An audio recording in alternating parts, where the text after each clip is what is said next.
Баршаңызға қайырлы күн достар, менің каналыма қош келдіңіздер. Бүгін сіздерге томаттан сок жасап қысқа дайындайтын боламыз. Ең алдымен қызанақтарымыздың барлығын жуып тазалап дайындап қоямыз.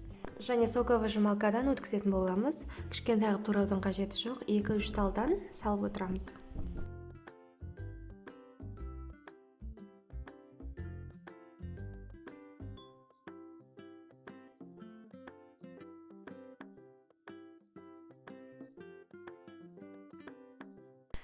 Осылайша ковшин толған кезде абайлап алып, согымызды қайнататын ыдысқа құйып отырамыз.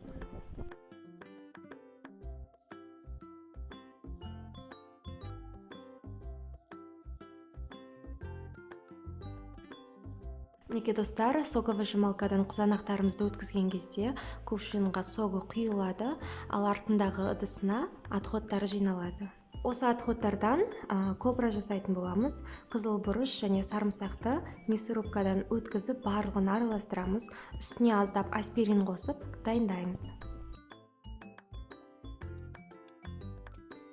Дайын болған согымызды қатты отқа қойып қайнатамыз. Бетіндегі көбіктерін міндетті түрде алып тастаймыз, себебі ішкен кезде қатты қоюланып ыңғайсыз болады.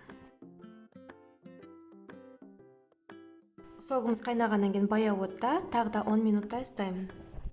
Алдын ала стерилизация жасаған бутылкаларымызға согымызды құямыз. Міндетті түрде қайнап тұрған кезінде тез-тез құйып аламыз.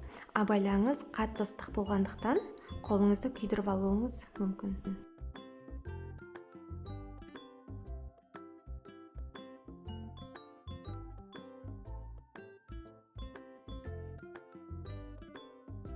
Неке достар, біздің томаттан жасалатын согымыз дайын болды. Егер де видео ұнаса, міндетті түрде каналыма тіркеліп, лайк басуды ұмытпаңыз. Және де келесі видео рецепттерімді өткізіп алмау үшін қоңыраушаны басып кетіңіз. Сау болыңыздар.